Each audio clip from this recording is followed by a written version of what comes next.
ಕರೆಕ್ಟಾಗಿ ಹೇಳಿದ್ವಿ. ನಾವೇನು ತಿಳ್ಕೊಂಡಿದ್ದೀವಿ, ದೇವರು ಅಂದರೆ ನಾವು ಕೇಳಿದ್ದೆಲ್ಲ ಕೊಡ್ತಾನ, ನಮ್ಮ ಕಷ್ಟಗಳನ್ನೆಲ್ಲ ಅವನ್ ತಗೊತಾನ. ಈಗ ಕೇಜ್ರಿವಾಲ್ ಏನೋ ತಪ್ಪು ಮಾಡಿ ಸಿಗಾಕೊಂಬಿಟ್ಟಿದ್ದಾರೆ, ಅದನ್ನೆಲ್ಲ ತಗೊಂಡ್ಬಿಡ್ತಾನ ಭಗವಂತ.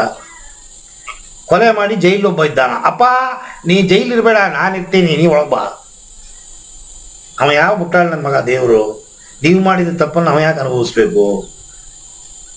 ಅವ ಏನು ಕೊಡೋದು ಇಲ್ಲ, ಕಿತ್ಕೊಳ್ಳೋದು ಇಲ್ಲ.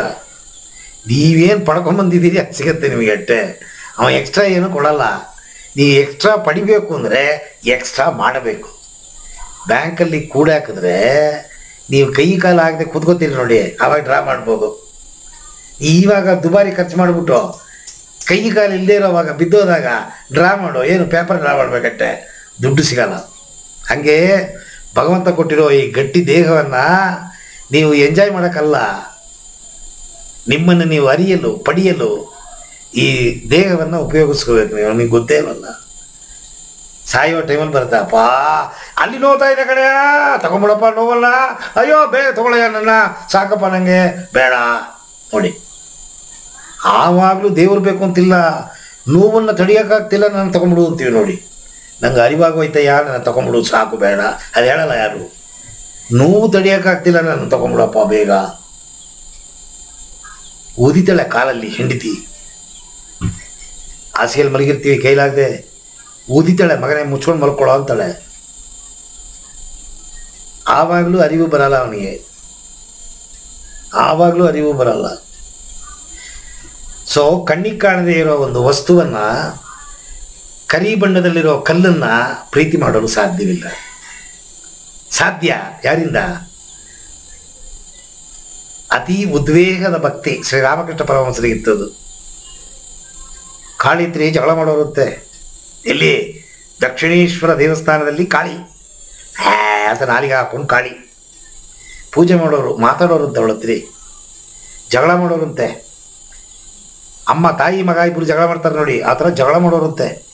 ನೋಡೋರಲ್ಲ ನನ್ನ ಮಗನಿಗೆ ತಲೆ ಕೆಟ್ಟೋಗಿದೆ, ಹುಚ್ಚ ಅಂತ ಕಾಣುತ್ತೆ, ಹುಚ್ಚು ಬ್ರಾಹ್ಮಣ ಅಂತಲೇ ನನಗೆ ಹೆಸರು ರಾಮಕೃಷ್ಣ ಪರಮಹಂಸರಿಗೆ. ಹುಚ್ಚು ಪೂಜಾರಿ ಅಂತ ಹೆಸರು ಅವನಿಗೆ, ರಾಮಕೃಷ್ಣ ಪರಮಹಂಸರಿಗೆ. ಎಲ್ಲ ಜನಗಳೆಲ್ಲ ಭಕ್ತರು ನಿಂತಿರೋರಂತೆ, ಅವ್ರು ಮಾತಾಡ್ತಾ ಇರೋರಂತೆ ಹುಚ್ಚರ ಥರ. ಯಾವಾಗಲೂ ಸಮಾಧಿ ಸ್ಥಿತಿಯಲ್ಲಿರೋರು ಅವರು ರಾಮಕೃಷ್ಣ ಪರಮಹಂಸರು. ಸೊ ಆ ಥರ ಭಕ್ತಿ ಬರಬೇಕು ಅಂತಂದರೆ ಅದು ಪುಣ್ಯ ಮಾಡಿದರೆ ಮಾತ್ರ, ಇಲ್ಲ ಸಾಧ್ಯವಿಲ್ಲ. ನಮ್ಮ ರಾಘವೇಂದ್ರ ಸ್ವಾಮಿಗಳು ಸುಲ್ತಾನ್ ಮಾಂಸವನ್ನು ಪ್ರಸಾದವಾಗಿ ತಗೊಂಡು ಕೊಟ್ಟ ಟೆಸ್ಟ್ ಮಾಡೋಕ್ಕೆ. ಬಟ್ಟೆ ತೆಗೆದ ತಕ್ಷಣ ಅದು ಹೂವು ಹಣ್ಣಾಗಿತ್ತು. ಅವನಿಗೆ ಭಕ್ತಿ ಬಂತು ರಾಘವೇಂದ್ರರ ಮೇಲೆ. ಅವ ಮುಸಲ್ಮಾನ, ಜಾತಿ ಜನವೇ ಬೇರೆ. ಅವ ಭಕ್ತಿ ಬಂದು ಊರನ್ನೇ ಬರೆದುಕೊಂಡ್ಬಿಟ್ಟ. ನಿಂಗೇನು ಬೇಕು ಕೇಳಪ್ಪ,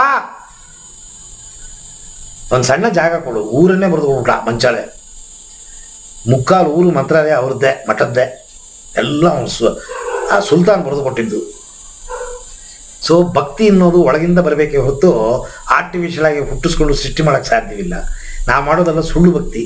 ಸೊ ಭಕ್ತಿ ಯೋಗ ನಮಗಾಗಲ್ಲ. ಕರ್ಮಯೋಗ ಅಂದರೆ ಏನು? ನಿಸ್ವಾರ್ಥತೆಯಿಂದ ಮಾಡೋ ಕರ್ಮ. ಹೆಂಡತಿಗೆ ಮಾಡೋದು ಕರ್ಮ ಅಲ್ಲ, ಮಕ್ಕಳಿಗೆ ಮಾಡೋದು ಕರ್ಮ ಅಲ್ಲ, ನಿಷ್ಕಾಮ ಕರ್ಮ. ಯಾವ ಥರದ ಅಪೇಕ್ಷೆ ಇರಬಾರ್ದು.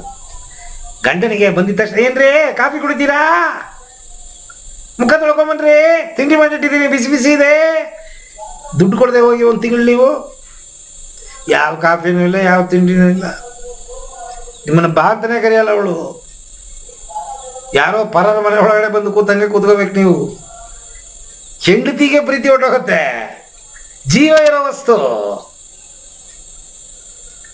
ಮೂಸಲ್ಲ ಗಂಡನ ಅಷ್ಟೇ. ನಾನು ಕೇಳಿದಾಗ ಹೆಂಡತಿ ಬರ್ಬೇಕು ನನ್ನ ಹತ್ರ. ಅವಳು ಬರೋದಿಲ್ಲ ಅಂತ ಗೊತ್ತಾದರೆ ಹೆಂಡತಿ ಬೇಕಾಗಿಲ್ಲ ನನಗೆ. ಎಲ್ಲ ಸ್ವಾರ್ಥಿಗಳು ಲೋಕ. ನಿಮ್ಮನ್ನು ನನ್ನ ಹೇಳ್ತೀನಿ ಅಂತಲ್ಲ, ಇಡೀ ಲೋಕವೇ ಸ್ವಾರ್ಥ. ಸ್ವಾರ್ಥ ಇದ್ದರೆ ಭಗವಂತನ ಹೆಂಗೆ ಅರಿಯಕ್ಕೆ ಸಾಧ್ಯ? ಇದು ಹೆಂಡತಿ ಮಕ್ಕಳಿಗೆ ಮಾಡೋದು ಕರ್ಮ ಆಗಲ್ಲ. ಸೊ ನಿಸ್ವಾರ್ಥತೆಯಿಂದ ಯಾವ ಕರ್ಮ ಅದು ತುಂಬ ಕಷ್ಟವಾದ ಯೋಗ, ಕರ್ಮಯೋಗ. ಭಕ್ತಿ ಯೋಗ ಆಗಲ್ಲ, ಕರ್ಮಯೋಗ ಆಗಲ್ಲ, ಜ್ಞಾನಯೋಗ. ಜ್ಞಾನವನ್ನು ಪಡೆಯುವ ವಯಸ್ಸೇ ಅಲ್ಲ ಇದು. 70 ವಯಸ್ಸಾದ್ರೆ ಜ್ಞಾನ ಪಡೆಯೋಕ್ಕೆ ಬರಲ್ಲ ಮನಸ್ಸು. ಇನ್ನು ಮೋಹ ಇದೆ ಅಲ್ಲ, ಹೆಣ್ಣು ಹೊನ್ನು ಮಣ್ಣು ಹೆಣ್ಣು ಹೊನ್ನು ಮಣ್ಣು, ಇದು ಸಾಯೋ ತನಕ ಮನುಷ್ಯನಿಗಿತ್ತೆ. ಎಲ್ಲಿಂದ ಬರುತ್ತೆ ಭಕ್ತಿ? ಬರಲ್ಲ. ಹೆಣ್ಣಾಸೆ ಹೊನ್ನಾಸೆ ಮಣ್ಣಾಸೆ ಅದಿದ್ದರೆ ಮುಂದೆ ಹೋಗೋಕ್ಕಾಗಲ್ಲ ನಾವು. ಅದು 8 ವಯಸ್ಸಾಗಲಿ 80 ವಯಸ್ಸು ಮುದುಕ 5 ವಯಸ್ಸು ಹುಡುಗಿನ ರೇಪ್ ಮಾಡಿದಂತೆ. ಇವನು ಲೆಕ್ಕ ಬೇಡವಾ? 5 ವಯಸ್ಸು, ಅದು ಏನು ಗೊತ್ತಿದೆ ಪಾಪ, ಎಳೆ ಕಂದ. 5 ವಯಸ್ಸು ಹೆಣ್ಣು ಮಗು, ಮನುಷ್ಯನಾವ 80 ವಯಸ್ಸು. ಎಂಥ ಮೃಗ! 80 ವಯಸ್ಸಲ್ಲಿ 5 ವಯಸ್ಸು ಮಗುವನ್ನು ಹಾಳು ಮಾಡ್ತಾರ ಅಂದರೆ ಮನುಷ್ಯನಾವ. ಎಲ್ಲಿಂದ ಬರುತ್ತೆ ಬುದ್ಧಿ? ಬರಲ್ಲ. ಸೊ ಕರ್ಮಯೋಗ ಎಲ್ಲ ಜ್ಞಾನವೂ ಪಡೆಯೋಕ್ಕಾಗಲಿಲ್ಲ. ಜ್ಞಾನ ಬಂದರೆ ಮಾತ್ರ ಇದೆಲ್ಲ ಯೋಗ್ಯನಾಗಿ ನಡ್ಕೊಳ್ಳೋಕೆ ಸಾಧ್ಯ. ಜ್ಞಾನ ಇಲ್ಲದೆ ಇದ್ದರೆ ನಮಗೆ ಅಡ್ಡಡ್ಡ ಯೋಚನೆ ಬರುತ್ತೆ. ಸೊ ಜ್ಞಾನಯೋಗವೂ ಕಷ್ಟವೇ. ಜ್ಞಾನಯೋಗ, ಭಕ್ತಿ ಯೋಗ ಕಷ್ಟ. ರಾಜಯೋಗ ನಿಮ್ಮ ದೇಹವನ್ನು ದಂಡಿಸಿ ಮನಸ್ಸನ್ನು ಖಂಡಿಸಿ ಮಾಡುವ ಯೋಗ, ಸರಳವಾದ ಯೋಗ, ಸುಲಭವಾದ ಯೋಗ. ಅದಕ್ಕೆ ಎಲ್ಲ ರಾಜಯೋಗವನ್ನು ಕಲಿಯಾಗಿ ಬರ್ತಾರೆ. ಎಲ್ಲ ಯೋಗಗಳಿಂದ ಸರಳವಾದ ಯೋಗ ಆಗಿರೋದ್ರಿಂದ ಇದಕ್ಕೆ ರಾಜಯೋಗ ಅಂತ